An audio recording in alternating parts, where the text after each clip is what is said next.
Hello friends, welcome to my channel. ഞാൻ മേരി ജോസ്. ഞാനിന്ന് വന്നിരിക്കുന്നത് എൻ്റെ അടുത്ത് ഏറ്റവും കൂടുതൽ കസ്റ്റമേഴ്സ് ചോദിക്കുന്ന ഒരു ചോദ്യമാണ്. കസ്റ്റമേഴ്സ് അല്ല, പോളിസി ജോയിൻ ചെയ്യാൻ ആഗ്രഹമുള്ളവർ ചോദിക്കുന്ന ഒരു ചോദ്യമാണ്. മെറ്റിന് ഏതാണ് ഏറ്റവും നല്ല പോളിസി? അപ്പോൾ ഇപ്പോൾ ചിലർ ചേർന്ന് കഴിയുമ്പോൾ ചോദിക്കും, മെറ്റിന് ഇതാണല്ലോ ഏറ്റവും നല്ല പോളിസി അല്ലേ, ഇതിനെങ്കിലും നല്ല പോളിസി ഇല്ലല്ലോ എന്നുള്ളത്. അപ്പോൾ അതുപോലെ ഏജൻസും പലരും ചോദിക്കാറുണ്ട്, ഒരാൾ ഇത്ര രൂപ അടയ്ക്കാമെന്ന് പറഞ്ഞു, അപ്പോൾ അവർക്ക് കൊടുക്കാൻ പറ്റിയ ഏറ്റവും നല്ല പോളിസി ഏതാണ്? അപ്പോൾ LICയിൽ ഒരുപാട് പോളിസികളുണ്ട്. അപ്പോൾ എല്ലാവർക്കും ഏറ്റവും ബെസ്റ്റാണ് എപ്പോഴും എല്ലാവർക്കും ആവശ്യം. പക്ഷെ അതിനു മുമ്പ് ഞാൻ നിങ്ങളോട് അങ്ങോട്ടൊരു ചോദ്യം ചോദിക്കുകയാണ്. ഇപ്പം ബാങ്കിൽ പലതരത്തിലുള്ള അക്കൗണ്ടുകളുണ്ട്. കറണ്ട് അക്കൗണ്ട് ഉണ്ട്, SB അക്കൗണ്ട് ഉണ്ട്, FD ഉണ്ട്, ഫിക്സ്ഡ് ഡെപ്പോസിറ്റ് ഉണ്ട്. ഇതിലേതാ ഏറ്റവും നല്ലത് എന്ന് ചോദിച്ചാൽ നിങ്ങൾക്ക് പറയാൻ പറ്റുമോ? ഓരോരുത്തർക്കും ഓരോ അഭിപ്രായം ഉണ്ടാവും. പക്ഷെ ആ അഭിപ്രായം എന്തുകൊണ്ടാണ്? അവരുടെ ആവശ്യത്തിന് അനുസൃതമായിട്ടുള്ള അക്കൗണ്ട് ആയിരിക്കും അത്. ഇപ്പോൾ ഒരു ബിസിനസ്സുകാരനെ സംബന്ധിച്ച് കറണ്ട് അക്കൗണ്ട് ആൾക്ക് അത്യാവശ്യമാണ്. അപ്പോൾ ബിസിനസ്സുകാരനോട് പറയാണ്, കറണ്ട് അക്കൗണ്ടിൽ ഇട്ടാൽ ഒന്നും കിട്ടില്ല, അതായത് കറണ്ട് അക്കൗണ്ടിൽ ഇൻട്രസ്റ്റ് ഒന്നുമില്ല, ആ സമയം FDയിൽ ഇട്ടാൽ ഇത്രയും ഇൻട്രസ്റ്റ് കിട്ടും. അപ്പോൾ അതുകൊണ്ട് കറണ്ട് അക്കൗണ്ടിൽ പൈസ വെക്കണ്ട, FD ആണ് നല്ലത് എന്ന് പറഞ്ഞാൽ പറയുന്ന ആളുടെ ലെവല് കേൾക്കുന്ന ആൾ മനസ്സിലാക്കും, അത്രയേ ഉള്ളൂ. അപ്പോൾ എന്ന് പറഞ്ഞ പോലെ നമ്മളാണെങ്കിലും ഇൻഷുറൻസ് അഡ്വൈസേഴ്സ് ആണെങ്കിലും എല്ലാ പ്ലാനുകളും നല്ലതാണ്. പക്ഷെ ഒരാൾക്ക് അത് ഏറ്റവും നല്ല പ്ലാൻ ആകുന്നത് അവരുടെ, അതായത് ആ എടുക്കുന്ന ആളുടെ, ജോയിൻ ചെയ്യുന്ന ആളുടെ ആവശ്യത്തിന് അനുസൃതമായ പ്ലാൻ നമ്മൾ കൊടുക്കുമ്പോഴാണ് അവരെടുത്തത് അവരുടെ ഏറ്റവും നല്ല പ്ലാൻ ആവുന്നത്. അതായത് ഒരാളുടെ ഏറ്റവും നല്ല പ്ലാൻ ആയിരിക്കില്ല വേറെ ഒരാളുടെ ഏറ്റവും നല്ല പ്ലാൻ. അത് ഏജൻസി മനസ്സിലാക്കുക. അപ്പോൾ ഏജൻസി ആണെങ്കിലും എൻ്റെ അടുത്ത് ഇങ്ങനെ ഒരാൾ ഒരു പോളിസി ചോദിച്ചു, ഇത്ര രൂപ അടയ്ക്കാമെന്ന് പറഞ്ഞു, അവർക്ക് ഏതാ കൊടുക്കാൻ പറ്റിയ ഏറ്റവും നല്ല പ്ലാൻ എന്ന് ചോദിച്ചാൽ, ഇപ്പം എന്നെ സംബന്ധിച്ച് ഒരാൾക്ക് ഏറ്റവും നല്ല പ്ലാൻ സജസ്റ്റ് ചെയ്യണമെങ്കിൽ ഞാൻ ഈ സംസാരിക്കുന്ന ആളുടെ ഡീറ്റെയിൽസ് ഞാൻ അറിഞ്ഞിരിക്കണം. അതല്ല എന്നുണ്ടെങ്കിൽ ഒന്നും അറിയാതെ ഒരാൾ എനിക്ക് ഏറ്റവും നല്ലൊരു പ്ലാൻ സജസ്റ്റ് ചെയ്യാൻ എനിക്ക് സജസ്റ്റ് ചെയ്യാൻ പറ്റില്ല. അപ്പോൾ അതുകൊണ്ട് തന്നെ എനിക്കിപ്പോൾ ഒരു എൻക്വയറി വരുവാണെങ്കിൽ ഞാനൊരു 17 ക്വസ്റ്റ്യൻസ് ചോദിക്കുന്നുണ്ട്. അതിനെ ബേസ് ചെയ്തിട്ടാണ് അവർക്ക് ഏറ്റവും സ്യൂട്ടബിൾ ആയിട്ടുള്ള പ്ലാൻ എനിക്ക് സജസ്റ്റ് ചെയ്യാൻ പറ്റുള്ളൂ.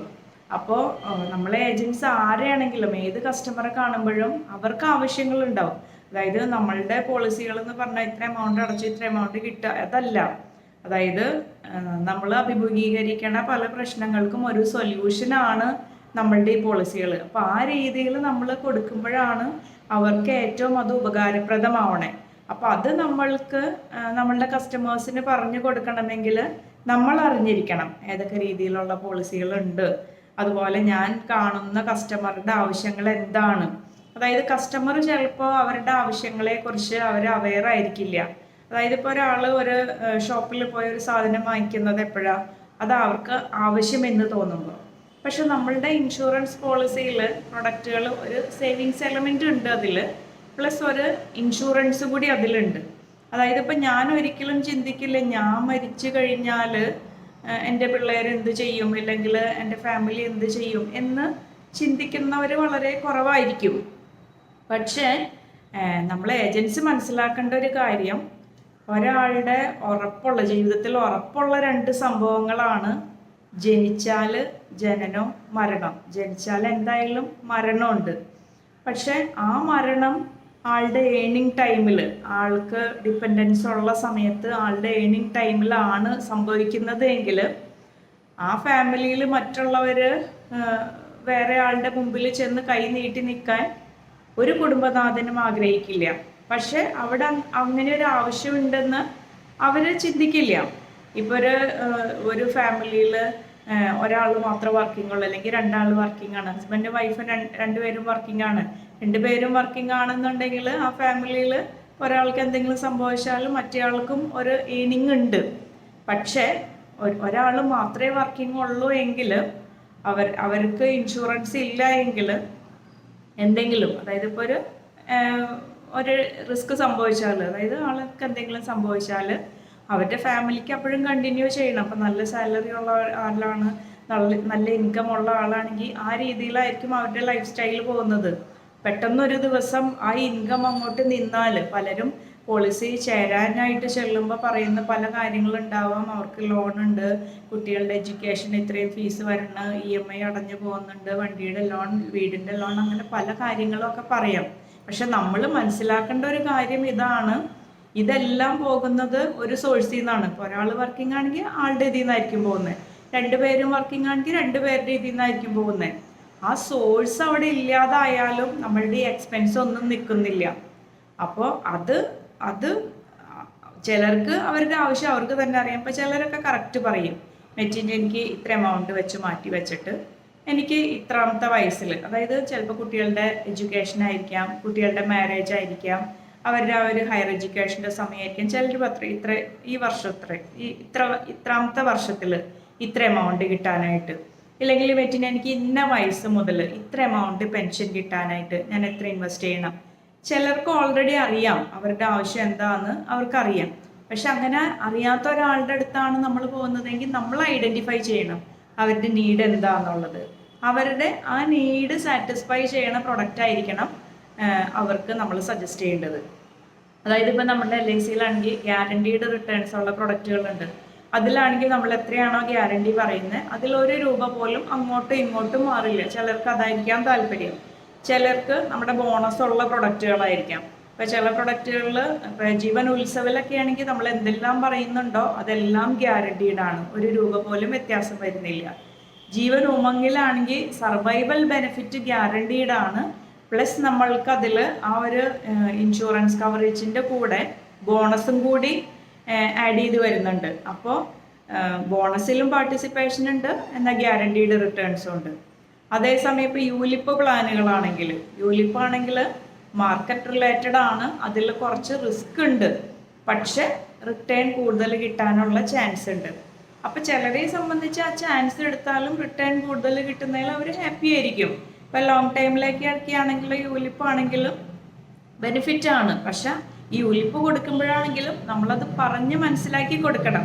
അതായത് ഇപ്പോൾ ഇന്ന വർഷം ഒരു എമൗണ്ട് ഇട്ടു, ഇത്രാമത്തെ വർഷം എനിക്ക് ഇത്ര പൈസ ആവശ്യമുണ്ട്, അപ്പോൾ ആ വർഷം തന്നെ എനിക്ക് എടുക്കണം. അത് പ്രത്യേകിച്ച് ഷോർട്ട് ടൈം ഒക്കെ ആണെങ്കിൽ മേ ബി നമ്മൾ എടുക്കാൻ ചെല്ലുന്ന സമയത്ത് മാർക്കറ്റ് ഡൗൺ ആയിട്ടാണ് നിൽക്കുന്നത് എങ്കിൽ ചിലപ്പോൾ എക്സ്പെക്ട് ചെയ്തൊരു ഇത് വരണം എന്നില്ല. ഇപ്പോൾ ഒരു 17% ഒക്കെ ഗ്രോത്ത് കാണിക്കുന്ന ഒരു പ്രൊഡക്റ്റ് നമ്മൾക്ക് അതേ 17% ഗ്രോത്തിൽ കൊടുക്കാൻ പറ്റുമെന്ന് നമുക്ക് ഗ്യാരണ്ടി ഇല്ല, പക്ഷെ ചാൻസ് ഉണ്ട്. അതിലാകുമ്പോൾ യൂലിപ്പിലൊക്കെ ആകുമ്പോൾ ലോങ് ടൈമിലേക്ക് ചാൻസ് ഉണ്ട്. അത് പറഞ്ഞ് മനസ്സിലാക്കാം. അതിൽ റിസ്ക്കും റിട്ടേൺ കിട്ടാനുള്ള ചാൻസും പറഞ്ഞ് മനസ്സിലാക്കാം. ചിലർക്ക് അപ്പോൾ അത് താല്പര്യം ഉണ്ടാവില്ല. നിങ്ങൾ എത്ര എമൗണ്ട് പറയുന്നോ അത് ഗ്യാരണ്ടി ആയിട്ട്, അങ്ങനെയുള്ളവർക്ക് ആ രീതിയിലുള്ള, ഇപ്പം നമ്മൾക്ക് പെൻഷൻ പ്ലാനുകളാണെങ്കിലും അങ്ങനെ മാർക്കറ്റിൽ കുറച്ച് റിസ്ക് എടുക്കാനായിട്ട് തയ്യാറുള്ളവർക്കാണെങ്കിൽ നമുക്ക് പെൻഷൻ പ്ലസ് ഉണ്ട്. അല്ലെങ്കിൽ ഇപ്പോൾ ഗ്യാരണ്ടീഡ് റിട്ടേൺസ് അവർക്ക് മതി, റെഗുലർ പ്രീമിയം അടയ്ക്കണം, അങ്ങനെയുള്ളവർക്ക് ജീവൻ ധാരയുണ്ട്. ഇനി സിംഗിൾ എമൗണ്ട് ആണെങ്കിൽ ജീവൻ അക്ഷയുണ്ട്. ഇമ്മീഡിയറ്റ് അവർക്ക് പെൻഷൻ കിട്ടണ്ട, കുറച്ച് നാൾ കഴിഞ്ഞിട്ട് മതി, അങ്ങനെയുള്ളവർക്ക് ജീവൻ ശാന്തിയുണ്ട്. അപ്പം ഏത് രീതിയിലുള്ള ആവശ്യമാണോ നമ്മളുടെ കസ്റ്റമറുടെ അതിനനുസരിച്ചിട്ടായിരിക്കണം നമ്മൾ പ്രൊഡക്റ്റ് സജസ്റ്റ് ചെയ്യേണ്ടത്. അപ്പോഴാണ് നമ്മളുടെ കസ്റ്റമർക്ക് ഏറ്റവും നല്ല പ്രൊഡക്റ്റ് നമ്മൾ സജസ്റ്റ് ചെയ്യാം. അപ്പോൾ അതിന് അവരുടെ ഡീറ്റെയിൽസ് നമ്മൾ അറിയണം, അവരുടെ ആവശ്യം എന്താണെന്ന് അറിയണം. അവർക്ക് അവരുടെ ആവശ്യം അറിയില്ല എന്നുണ്ടെങ്കിൽ ആ ആവശ്യത്തിന് നമ്മൾ ഐഡൻറ്റിഫൈ ചെയ്തിട്ട് അതിന് പറ്റിയ പ്രൊഡക്റ്റ് അവർക്ക് സജസ്റ്റ് ചെയ്യണം. അതായത് ഇപ്പോൾ പെൻഷൻ എന്ന് പറഞ്ഞാൽ ഇപ്പോൾ നോർമലി ഒരു ജോലികൾക്കും പെൻഷൻ, അതായത് ഗവൺമെൻറ് സെക്ടർ ഒഴിച്ചിട്ട് ബാക്കി ഏത് ഫീൽഡിലാണെങ്കിലും പെൻഷൻ ഇല്ല. പക്ഷെ അവർക്ക് നല്ല സാലറി ഉണ്ട്, ഹൈ സാലറി. പക്ഷെ അവരുടെ എത്ര നാൾ വർക്ക് ചെയ്യും എന്നുള്ളത് പണ്ടത്തെ ആളുകൾ വർക്ക് ചെയ്തിരുന്ന പോലെ ഇപ്പോൾ 55 വയസ്സ് വരെ 60 വയസ്സ് വരെ വർക്ക് ചെയ്യണമെന്ന് നിർബന്ധമില്ല. കാരണം ആ രീതിയിലുള്ള ജോലികളാണെന്നുണ്ടെങ്കിൽ അപ്പം മിക്കവാറും പേര് നേരത്തെ റിട്ടയർ ചെയ്യാൻ താല്പര്യമുള്ളവരായിരിക്കാം. ഇങ്ങനെ ഇനി അവർ ജോലിയിൽ നിന്ന് റിട്ടയർ ചെയ്തില്ലെങ്കിൽ കൂടി അവർ ഒരു വയസ്സെത്തുമ്പോൾ ഒരു റെഗുലർ ഇൻകം അവർക്ക് കിട്ടണം എന്നുള്ളത്. അതായത് വർക്ക് ചെയ്തില്ലെങ്കിലും ഒരു ഇൻകം, നമ്മൾ പറയില്ല ആക്റ്റീവ് ഇൻകം പാസീവ് ഇൻകം എന്ന് പറയില്ല. ആക്റ്റീവ് ഇൻകം എന്ന് പറഞ്ഞാൽ നമ്മൾ ജോലി ചെയ്തുകൊണ്ടിരുന്ന, അതായത് നമ്മളുടെ ഒരു എഫേർട്ട് വരുമ്പോൾ വരുന്ന ഇൻകമാണ് ആക്റ്റീവ് ഇൻകം. പക്ഷെ ആ ഒരു എഫേർട്ട് നമ്മൾക്ക് കൊടുക്കാൻ പറ്റാത്തൊരു സമയം വരും. അത് നോർമലി റിട്ടയർഡ് ആവുന്ന ഏജ് എന്ന് പറയും, പക്ഷെ ചിലർക്ക് അതിന് മുമ്പേ ഒരു പാസീവ് ഇൻകം വേണം. കാരണം ആ ഒരു പാസീവ് ഇൻകം ഉണ്ട് എങ്കിലാണ് നമ്മളുടെ ആക്റ്റീവ് ഇൻകം നിൽക്കുന്ന സമയത്ത് പാസീവ് ഇൻകം നമുക്ക് വേണ്ടിയിട്ട്. അപ്പം അവിടെയാണ് നമ്മുടെ പെൻഷൻ പ്ലാനുകളുടെയൊക്കെ ഇമ്പോർട്ടൻസ് വരുന്നത്. ഇപ്പം ജീവൻ ലക്ഷ്യമൊക്കെ കുട്ടികളുടെ എഡ്യൂക്കേഷന് വേണ്ടിയിട്ട്. അപ്പോൾ കുട്ടികൾക്ക് വേണ്ടിയിട്ട് പോളിസി ചോദിക്കുമ്പോൾ ചിലർക്കെങ്കിലും ഒരു ഇതുണ്ട്, 18 വയസ്സ് കഴിയുമ്പോൾ അവർക്ക് തന്നെയാണ് ഇതിൻ്റെ എല്ലാ ബെനിഫിറ്റും കിട്ടുന്നത് എന്ന് പറയുമ്പോൾ ഈ 18 വയസ്സായ ആകുന്ന സമയത്ത് ഈ കുട്ടിയുടെ ഇത് എങ്ങനെയായിരിക്കും, അവരിപ്പോൾ ഈ എമൗണ്ട് മുഴുവൻ എടുത്ത് അവർ യൂസ് ചെയ്യുമോ നമുക്കൊന്നും പറയാൻ പറ്റില്ല. കാരണം പാരൻസ് ആണ് അടച്ചതെങ്കിലും 18 വയസ്സ് കഴിയുമ്പോൾ കുട്ടികളുടെ പേരിലുള്ള പോളിസികളിൽ എല്ലാ അവകാശങ്ങളും കുട്ടികൾക്കാണ്. അങ്ങനെ പറയുന്നവർക്ക് നമുക്ക് ജീവൻ ലക്ഷ്യം സജസ്റ്റ് ചെയ്യാം. അപ്പം അങ്ങനെ അവരുടെ ആവശ്യത്തിനനുസരിച്ച്. അതുപോലെ ഇപ്പോൾ ഒത്തിരി പേര് ഷോർട്ട് ടൈം പോളിസികൾ പ്രിഫർ ചെയ്യുന്നവരുണ്ട്. സിംഗിൾ ഒരു വലിയ എമൗണ്ട് ഇടാനായിട്ട് അവർക്ക് പറ്റുന്നുണ്ടാവില്ല, പക്ഷേ ഇയർലി ഒരു എമൗണ്ട് ഇട്ടിട്ട് ഒരു 5 വർഷം ഇടാം, അല്ലെങ്കിൽ 10 വർഷം ഇടാം. അത് കഴിയുമ്പോൾ നമുക്ക് പെൻഷൻ കിട്ടാവുന്ന രീതിയിൽ. അപ്പോൾ നമുക്ക് ജീവൻ ധാര സജസ്റ്റ് ചെയ്യാം. ഇനി ഇൻഷുറൻസ് കവറേജോട് കൂടി അങ്ങനെ വേണം എന്നുള്ളവർക്ക് നമുക്ക് ജീവൻ ഉത്സവ് സജസ്റ്റ് ചെയ്യാം. ഇപ്പോൾ ജീവൻ ഉത്സവിലും ജീവൻ ഉമ്മങ്ങിലും ഒക്കെ ആണെങ്കിൽ ജീവൻ ഉത്സവിൽ 5 വർഷം മിനിമം പ്രീമിയം അടച്ചാലും നമ്മൾക്കതിൽ ക്രിട്ടിക്കൽ ഇൽനെസ് റൈഡറൊക്കെ ആഡ് ചെയ്താൽ പ്രീമിയം 5 വർഷം അടച്ചാൽ മതി. അവരുടെ 75 വയസ്സ് വരെ അല്ലെങ്കിൽ 35 വർഷം ഏതാണോ ആദ്യം വരുന്നത് അന്ന് വരെ നമുക്ക് ക്രിട്ടിക്കൽ ഇൽനെസ് 15 അസുഖങ്ങൾ അവർക്ക് അത്രയും നാൾ വരെ കവർ ചെയ്യും. അപ്പോൾ അതൊക്കെ വലിയൊരു ബെനിഫിറ്റാണ്. അപ്പോൾ നമ്മൾ ഇപ്പോഴും കസ്റ്റമേഴ്സിൻ്റെ ആവശ്യത്തിനനുസരിച്ച് അവരുടെ ആവശ്യം ഐഡൻറ്റിഫൈ ചെയ്ത് പറയുവാണെങ്കിൽ അതിന് സ്യൂട്ടായിട്ടുള്ള പ്രൊഡക്റ്റ് നമ്മൾ സജസ്റ്റ് ചെയ്യാം. അതല്ല അവർക്ക് അങ്ങനെ ഐഡൻറ്റിഫൈ ചെയ്യാൻ പറ്റണില്ല എന്നുണ്ടെങ്കിൽ നമ്മൾ ഐഡൻറ്റിഫൈ ചെയ്യുക, അവരുടെ നീഡ് എന്താണെന്നുള്ളത് നമ്മൾ ഐഡൻറ്റിഫൈ ചെയ്തിട്ട് അതിനൊരു സൊല്യൂഷൻ നമ്മൾ പറഞ്ഞു കൊടുക്കുക. അപ്പോൾ അത് നമ്മുടെ പ്രൊഡക്റ്റും അവരുടെ നീഡുമായിട്ട് മാച്ച് ആണെങ്കിൽ അവരും ഹാപ്പി ആയിരിക്കും, നമ്മളും ഹാപ്പി ആയിരിക്കും. അപ്പോൾ അതാണ് നമുക്ക് പറ്റിയ ഏറ്റവും നല്ല പ്രൊഡക്റ്റ് തിരഞ്ഞെടുക്കാനുള്ള. നമ്മളുടെ കസ്റ്റമേഴ്സിന് നമുക്ക് പറഞ്ഞു കൊടുക്കണമെങ്കിലും നമുക്ക് തന്നെയാണെങ്കിലും നമുക്ക് പിന്നെ അറിയാം നമ്മുടെ നീഡ് എന്താണെന്ന്, നമ്മുടെ പ്രൊഡക്റ്റുകൾ എന്താണെന്ന് നമുക്കറിയാം. അപ്പോൾ ഏജൻസ് ആണെങ്കിലും എൻ്റെ അടുത്ത് ഇപ്പോൾ ഇങ്ങനെ ഒരാൾ പറഞ്ഞു അവർക്ക് പറ്റിയ ഏറ്റവും നല്ല സ്യൂട്ടായിട്ടുള്ള പ്രൊഡക്റ്റ് ഏതാണെന്ന് എൻ്റെ അടുത്ത് ചോദിക്കാതെ നമ്മുടെ പ്രൊഡക്റ്റുകൾ നമ്മൾ അറിഞ്ഞിരിക്കണം. അപ്പം ഞാൻ എൻ്റെ ചാനലിൽ LICയിൽ ഇന്ന് അവൈലബിൾ ആയിട്ടുള്ള എല്ലാ പ്രൊഡക്റ്റിനെയും കുറിച്ചിട്ട് എൻ്റെ അറിവുകളിൽ ഞാൻ ഷെയർ ചെയ്തിട്ടുണ്ട്. അപ്പം നിങ്ങൾക്ക് ആ LICയുടെ പ്രൊഡക്റ്റിൻ്റെ പേരടിച്ചാൽ ഏത് പോളിസിയാണോ ആ പോളിസിയുടെ പേര് അല്ലെങ്കിൽ അതിൻ്റെ ടേബിൾ നമ്പർ അടിച്ചാൽ അതായിട്ട് റിലേറ്റഡ് ആയിട്ടുള്ള വീഡിയോ, അപ്പം ഞാൻ ചെയ്തതാവണമെന്നില്ല, ആര് ചെയ്തതായാലും വീഡിയോ നിങ്ങൾക്ക് അവൈലബിൾ ആയിരിക്കും, നിങ്ങൾക്കത് കാണാം. അതിപ്പോൾ അതിനനുസരിച്ച് കസ്റ്റമറുടെ ആവശ്യത്തിനനുസരിച്ച് നമ്മൾ സജസ്റ്റ് ചെയ്യാം. അതായിരിക്കും അവരുടെ ലൈഫിൽ അവർക്ക് കിട്ടുന്ന ഏറ്റവും നല്ല പോളിസി. അതുപോലെ എനിക്ക് പറയാനുള്ളത്, പല കസ്റ്റമേഴ്സും എന്നെ വിളിച്ച് ഓരോ സർവീസിന് വേണ്ടിയിട്ട് ചോദിക്കാറുണ്ട്. അപ്പം ഞാൻ പലപ്പോഴും പറയാറുണ്ട് നിങ്ങളുടെ സർവീസിങ് ഏജൻറ്റിനെ കോൺടാക്ട് ചെയ്യുക, അല്ലെങ്കിൽ സർവീസിങ് ബ്രാഞ്ചിൽ പോളിസി നമ്പറായിട്ട് കോൺടാക്ട് ചെയ്യാം. അപ്പം നമ്മൾ ഏജൻസ് എടുക്കേണ്ട അത് നമ്മുടെ ഒരു എത്തിക്സിൻ്റെ ഭാഗമാണ്. നമ്മൾ ഒരാളെ ചേർത്ത് കഴിഞ്ഞാൽ ഒരു കസ്റ്റമർ നമ്മളെ വിശ്വസിച്ച് പോളിസി എടുത്താൽ അവരുടെ ആ പോളിസി വട്ടം എത്തി ആ പൈസ വാങ്ങിച്ച് കൊടുക്കുന്നത് വരെ അതായത് നമ്മൾക്ക് കാര്യങ്ങൾ അറിയാം, എന്തിനു വേണമെങ്കിലും എങ്ങനെ പോകണം എന്നുള്ളത് നമുക്കറിയാം. നമ്മൾ ആ കസ്റ്റമറെ ഒന്ന് ഹെൽപ്പ് ചെയ്യുകയാണെങ്കിൽ അവർക്ക് ഹാപ്പി ആയിരിക്കും. ഇപ്പം എന്തെങ്കിലും ഒരു കാര്യത്തിന് ചേർക്കാൻ മാത്രം നമ്മൾ പോയി അവരെന്തെങ്കിലും ഒരു കാര്യത്തിന് നമ്മളോട് ചോദിക്കുമ്പോൾ അത് ബ്രാഞ്ചിൽ ചെന്ന് ചോദിക്കില്ലെങ്കിൽ ബ്രാഞ്ചിൽ പോയാൽ അവർ പറഞ്ഞു തരുമെന്ന് പറയുമ്പോൾ നമ്മൾ ബ്രാഞ്ചിൽ പോയി ഒരു പ്രാവശ്യം കൊണ്ട് ചെയ്യുന്ന കാര്യം അവർ ചിലപ്പോൾ 5 പ്രാവശ്യം പോകേണ്ടി വരും, കാരണം അവർക്കറിയില്ല. അപ്പോൾ അങ്ങനെ വരുമെന്നല്ല, പക്ഷെ നമ്മൾക്കത് ചെയ്ത് കൊടുക്കൽ കുറച്ചും കൂടി എളുപ്പമായിരിക്കും.